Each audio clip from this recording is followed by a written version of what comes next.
Hey everyone, welcome back to my channel. In this video, I'm reading How to Steal a Dog by Barbara O'Connor. Let's get started. To the dogs in my life. Phoebe the sweet one, Maddie the angry one, and Murphy the one who stole my heart. Chapter 1. The day I decided to steal a dog was the same day my best friend Luann Godfrey found out I lived in a car.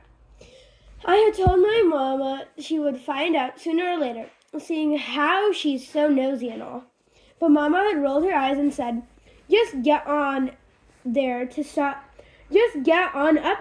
the bus stop, Georgina, and quit your whining." So that's what I did. I stood there at the bus stop, pretending like I still lived in apartment 3B. Pretended like I didn't have mustard on my shirt from the day before.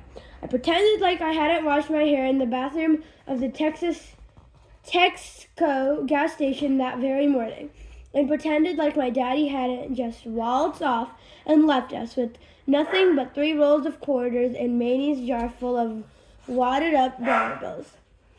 I guess I am pretty good at pretending. My brother Toby, however, is not so good at pretending. When Mama told him to get up to the bus stop and quit his whining, he cried and carried on like that baby he is. "What's wrong, Toby?" Luann asked me. "What's wrong with Toby?" Luann asked me when we were standing at the bus stop. "He has an earache," I said, trying as hard as anything to look like my life was just as normal as it could be, instead of all as crazy like it really was.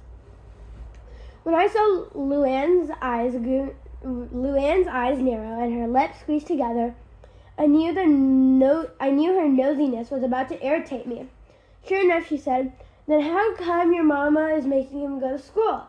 She kept looking at me with that squinty-eyed look of hers, but I didn't let on that I was irritated. I just shrugged and hoped she would shush up about Toby. She did. But then she went away and turned her nosy self loose on me. "No offense, Georgina," she said, "but you're starting to look kind of unkempt." Unkempt. That was her mama talking if I've ever heard it. Luann would never have said that word, unkempt, if she hadn't heard her mama say it first. And what was I supposed to say to that anyways? Was I supposed to say, "Well, for your information, Luann Godfrey, it's kind of hard to keep your clothes looking nice when you've been sleeping in the back seat of a Chevrolet for a week"? Or maybe I was supposed to say, "I know it, Luann, but my hairbrush got tossed out in a pile of stuff Mr. Dieter left on the sideway when he kicked us out of our apartment."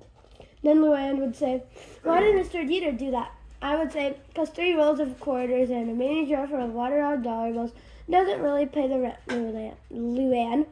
But I didn't say anything. I acted like I hadn't heard the word unkept.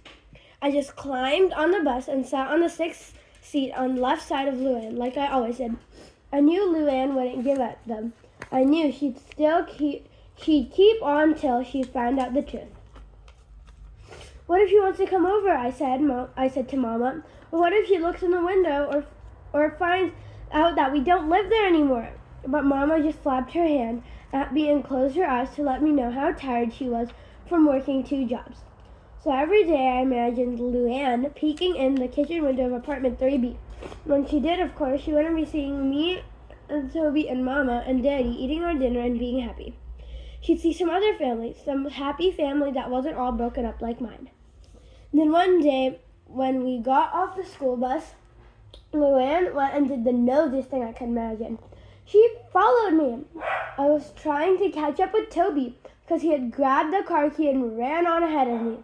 So I didn't even notice her sneaking along behind me. She followed me all the way past apartment 3B, across the street, clear around the back of Garrett drugstore, where a car was parked with the laundry hanging out of the windows and Toby sitting on a milk crate waiting for me. If there was ever a time when I wished the earth would open up and swallow me whole, it was when I turned around and saw Luann looking at me and Toby in the car and all.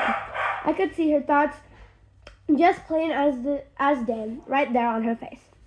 I wanted to wave my hand and make the dented up car disappear on the face of the earth. But more than anything, I wanted my daddy to come home and change everything back to the way it was before. I set a smile on my face and said, "It's just temporary," like Mama said to me about 100 times. Luann turned red and said, "Oh. When Mama gets paid, we're moving into our new apartment," I said. "Oh." Then we both just stood there looking at our feet. I could feel the distance between us grow and grow and grow, until it seemed like Luann Godfrey, who had been my friend forever, was standing clear on the other side of the universe from me. Finally, she said, "I better go." But she didn't. She just stood there and I squeezed my eyes shut and told myself not to look pitiful and for heaven's sake, don't cry. And then, of course, Toby had to go and make everything worse by saying, "Mama left a note that she's working late, so you're supposed to eat the macaroni that's in the cooler." Luann arched her eyebrows up and said, "I haven't seen your daddy in a long time." That did it. I couldn't stop the tears from spilling out of my squeezed eyes. I sat down right there in the drugstore parking lot and told Luann everything. I felt her arm around me, and then I heard her saying something, but I was too lost in my misery to do anything but cry. When I was all cried out, I stood up and brushed the dirt off the seat of my pants. I pushed my hair out of my eyes and said, "Promise you won't tell?" Luann nodded. "I promise." I mean, like, not even your mama. Luann's eyes flickered for a second, but then she said, "Okay." I crooked my pinky finger in the air, waiting for her to give me a pinky promise. But she hesitated. I stamped my foot and jabbed my pinky at her. Finally, she crooked the pinky around mine, and we shook. "I better go," she said. I watched her hurry across the parking lot, then glance back at me before disappearing around the corner of the drugstore.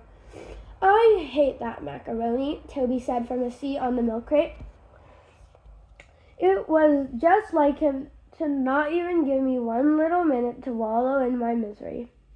I stalked around to the back of the car and kicked the cooler, sending it toppling over the side.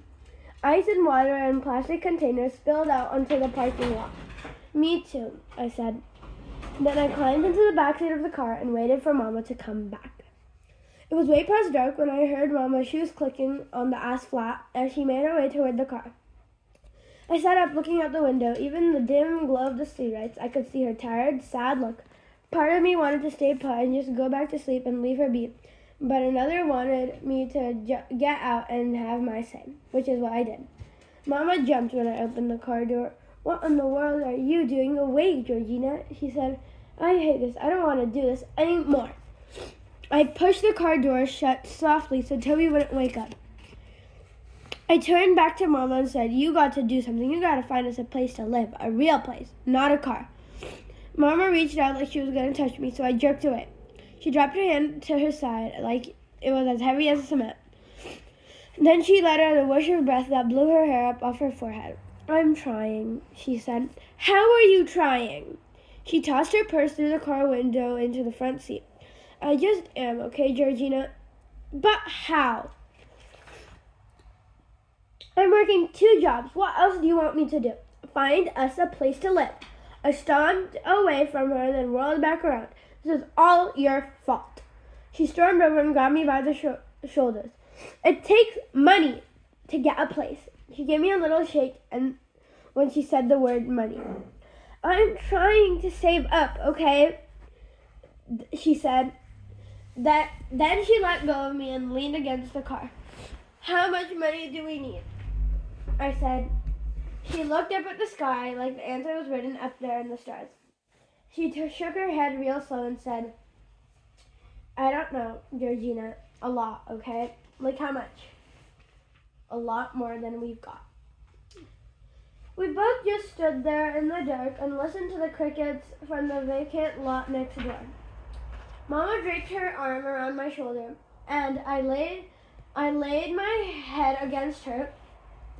I wanted to be a baby again, a baby that just cries and gets taken care of, and that's all there is to a day.